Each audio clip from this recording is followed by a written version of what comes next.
Assalamualaikum warahmatullahi wabarakatuh. Allahumma sholli ala Sayyidina Muhammad wa ala ali Sayyidina Muhammad. Segala puji syukur kita kehadirat Allah Subhanahu wa Ta'ala. Salawat dan salam kita haturkan kepada baginda Nabi besar Muhammad sallallahu alaihi wasallam beserta keluarganya dan sahabatnya dan kita selaku umatnya. Mudah-mudahan mendapatkan syafaatnya. Dan jangan lupa like, comment, dan subscribe-nya.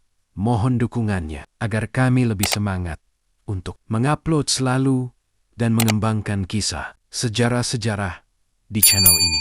Terima kasih. Yuk, kita lanjut kisah lengkap Nabi Ayub alaihissalam. Nabi Ayub adalah cucu dari Nabi Ishak bin Ibrahim. Seluruh umat manusia mengenal beliau sebagai sosok seorang Nabi Allah yang memiliki tingkat kesabaran yang paling tinggi dalam menghadapi cobaan dari Allah. Kekurangan harta benda, menderita sakit yang berkepanjangan, dan bahkan kehilangan nyawa anak-anak beliau. Semua itu tidak dapat meruntuhkan benteng keimanan Nabi Ayub alaihissalam. Justru sebaliknya, semua itu semakin menambahkan cinta dan ketaatannya kepada Allah Subhanahu wa Ta'ala. Beliau senantiasa beribadah kepada Allah Subhanahu wa Ta'ala dalam keadaan suka maupun duka, sehat maupun sakit, dan kaya maupun miskin. Di negeri tempatnya berpijak, beliau dan keluarganya dikenal sebagai orang yang kaya raya lagi dermawan. Harta yang melimpah ruah, rumah, dan gudang-gudang indah yang dimilikinya, perhiasan emas dan perak, serta tanaman dan hasil bumi yang dihasilkannya, tidak menjadikan beliau sombong dan angkuh. Justru beliau dan keluarga, istri dan anak-anaknya selalu membantu orang-orang fakir yang miskin, anak-anak yatim, dan janda-janda tua yang hidupnya serba kekurangan. Oleh karena itu, tidak ada satu orang pun dari penduduk setempat yang meminta bantuan kepada keluarga. Nabi pulang dengan tangan hampa.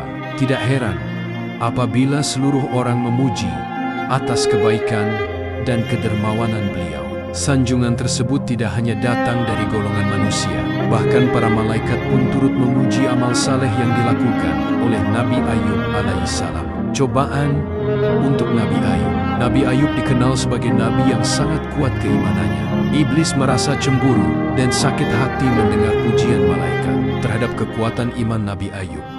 Iblis merayu Nabi Ayub agar meninggalkan perintah Allah.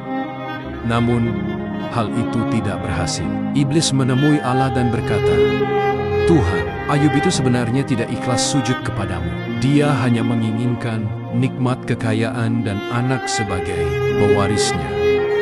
Allah ingin membuktikan bahwa Nabi Ayub memang seorang yang beriman, sabar, dan tabah dalam menghadapi segala ujian." Kemudian Allah memberikan izin kepada iblis untuk menghasut Ayub agar lalai beribadah. Iblis memusnahkan seluruh harta benda Nabi Ayub. Nabi Ayub pun menjadi bangkrut. Kemudian iblis merobohkan rumah Nabi Ayub. Seluruh anak-anak Nabi Ayub yang berada di dalam rumah meninggal. Kemudian iblis menyamar sebagai seorang lelaki. Iblis itu berkata kepada Nabi Ayub, "Tiada berguna engkau rajin beribadah karena Allah yang Maha Kuasa itu pun tidak mau menyelamatkanmu." Nabi Ayub menjawab, "Wahai iblis, semua yang aku miliki selama ini adalah pinjaman dari Allah saja. Kini sudah tiba saatnya Allah mengambilnya. Hanya Allah yang berkuasa atas segala-galanya." Iblis sangat marah. Dia menemui Allah lagi dan menyatakan kekecewaannya. Untuk ketiga kalinya, Allah memberikan izin kepada iblis untuk mengganggu kesehatan Nabi Ayub. Iblis memasukkan sesuatu penyakit yang tidak ada obatnya ke dalam tubuh Nabi Ayub. Nabi Ayub menahan rasa sakit selama bertahun, namun segala rasa sakit tidak menghalangi ibadah Nabi Ayub. Penyakit Nabi Ayub semakin lama semakin parah. Sekalipun demikian, Nabi Ayub tetap tabah dan menerimanya sebagai cobaan dari Allah Subhanahu wa Ta'ala. Keimanannya kepada Allah SWT tidak berkurang sedikit pun. Justru beliau semakin rajin beribadah dan mendekatkan diri kepada Allah Subhanahu wa Ta'ala. Iblis sangat kecewa dan tidak puas dengan ketabahan Nabi Ayub. Dengan demikian usaha iblis menjadi sia-sia. Kesembuhan Nabi Ayub alaihissalam. Penyakit Nabi Ayub sangat parah sehingga ia hanya dapat berbaring. Semakin lama kondisinya semakin memburuk. Penyakit ini ia derita sudah 18 tahun. Masyarakat di sekitarnya melupakan kedermawanan Nabi Ayub selama beliau sakit. Seluruh penduduk di sekitarnya mengasingkan dirinya. Hanya istrinya yang mengurus segala keperluan Nabi Ayub. Namun, iblis selalu menghasut istri Nabi Ayub yang bernama Rahma. Iblis membisikkan kebencian ke dalam hati istri Nabi Ayub. Pada suatu hari, istri Nabi Ayub mengatakan hal-hal yang menyakiti Nabi Ayub. Nabi Ayub pun sangat sedih.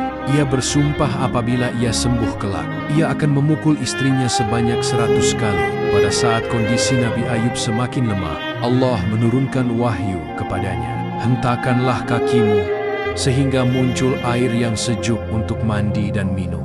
Nabi Ayub menghentakkan kakinya ke tanah sehingga air keluar. Air tersebut digunakan untuk mandi dan minum Nabi Ayub. Tidak lama kemudian, tubuh Nabi Ayub kembali sehat. Bahkan, ia lebih sehat dan kuat dibanding sebelumnya. Setelah sembuh, istri Nabi Ayub kembali kepada suaminya.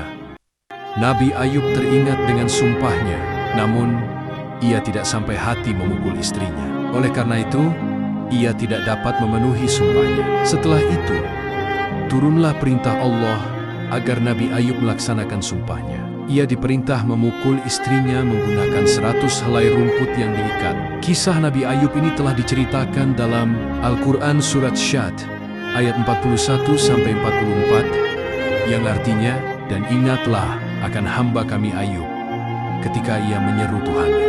Sesungguhnya aku diganggu setan dengan kepayahan dan siksaan. Allah berfirman, hantamkanlah kakimu, inilah air yang sejuk untuk mandi dan untuk minum, dan kami anugerahi dia dengan mengumpulkan kembali keluarganya dan kami tambahkan kepada mereka sebanyak mereka pula sebagai rahmat dari kami dan pelajaran bagi orang-orang yang mempunyai pikiran. Dan ambillah dengan tanganmu seikat rumput, setelah itu pukullah dengan ikatan rumput itu kepada istrimu agar kamu tidak melanggar sumpah. Sesungguhnya kami dapati dia Ayub seorang yang sabar. Dialah sebaik-baik hamba. Sesungguhnya dia amat taat kepada Tuhannya. Kesabaran Nabi Ayub dapat dijadikan contoh bagi kita. Sebaiknya kita tidak cepat mengeluh pada saat menghadapi kesusahan hidup. Semoga kita bisa mengambil hikmahnya di dalam sejarah ini dan menjadi hamba Allah yang soleh dan soleha taat kepadanya dan Rasul-Rasulnya. Sekian dari kami. Wassalam.